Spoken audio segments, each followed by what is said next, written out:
Mama nani,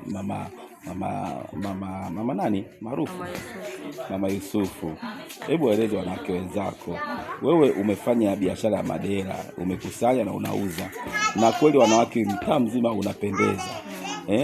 Labda unashauri nini? Watu wanawake wanasema hali ngumu ya maisha, watu wanaenda kukopa kausha damu, kikausha chupi, sijui majina chungu nzima, wanashinda kuendelea. Labda ukiwa kama mwanamama sasa umeanza biashara yako, umepitia kwenye mikopo hii ya kausha damu na madhara yake ni nini?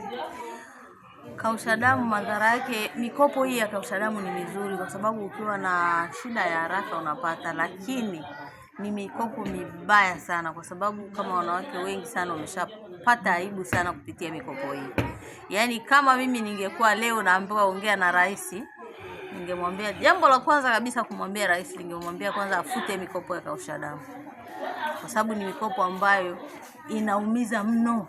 Kuna watu wameshaachana na waume zao kwa sababu ya mikopo hii. Kuna watu wanapata shida kila siku, mtu alali nyumbani kwake, watoto hawajui kwamba wakirudi nyumbani wanamkuta mama.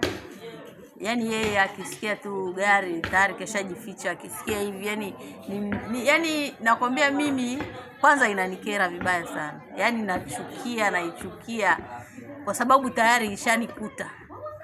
Kwa hiyo kama ningekuwa Mama Yusufu amekukuta? Kama ningekuwa mimi ni rais leo, ningemwambia, yani naweza kuonana na rais leo, ningemwambia mama, simamia kwanza mikopo tu hii ya kausha damu. Wanawake wengi tunaumia sana. Mama, umeongea kwa masikitiko kwamba mikopo ya kausha damu inaumiza sana wanawake. Lakini pa wanawake wanazidi kukopa sasa kama inaumiza.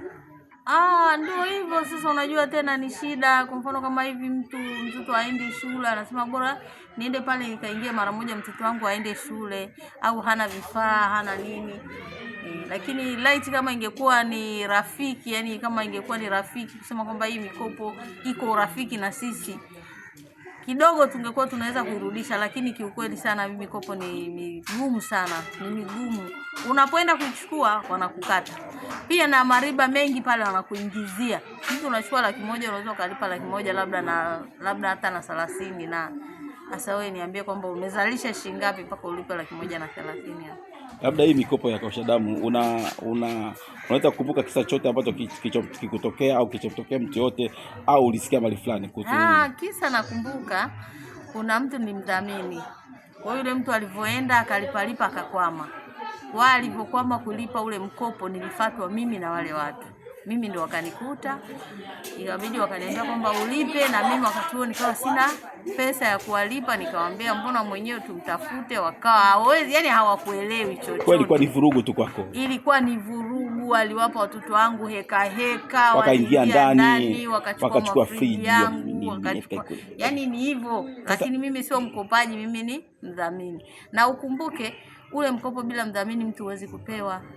Lazima umdhamini mtu. Lakini sasa wanapokuja hawana urafiki na wewe. Hawezi, yani hawana subira hata kidogo.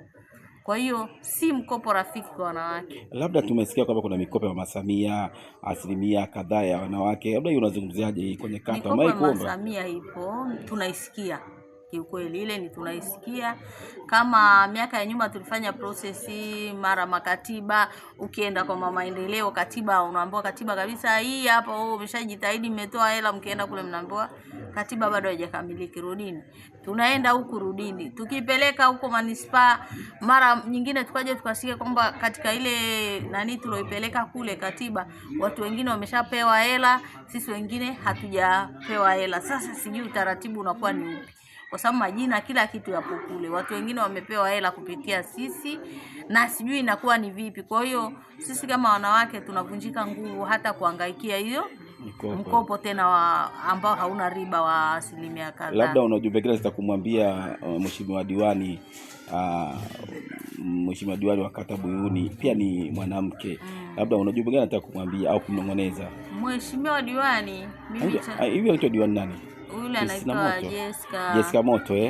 Mwanamke mpambanaji yule sana. Yule moto yule mama. Mpambanaji sana. Hebu mpe ujumbe wake, ujumbe kwa wanawake. Mama ana upendo sana na wanawake wa Buyuni. Mpe ujumbe wake. Mama mimi nampa mama kaze buti, kutokana aingie ndani angalie wanawake wanapata shida sana kupitia hii mikopo. Yaani wanapata shida, watu wanakimbia nyumba zao, mtoto anarudi shule mama hayupo, ameshajificha. Kwa hiyo mama angalie kabisa kuhusu mikopo kwamba hii riba anayoiweka ni rafiki mpaka mtu anashindwa kulipa. Huo ndio ujumbe wa mheshimiwa diwani wa kata Buyuni. Ujumbe wa mheshimiwa diwani, ila tunampenda mama, anatenda kazi. Haya, mshumu basi. Mama.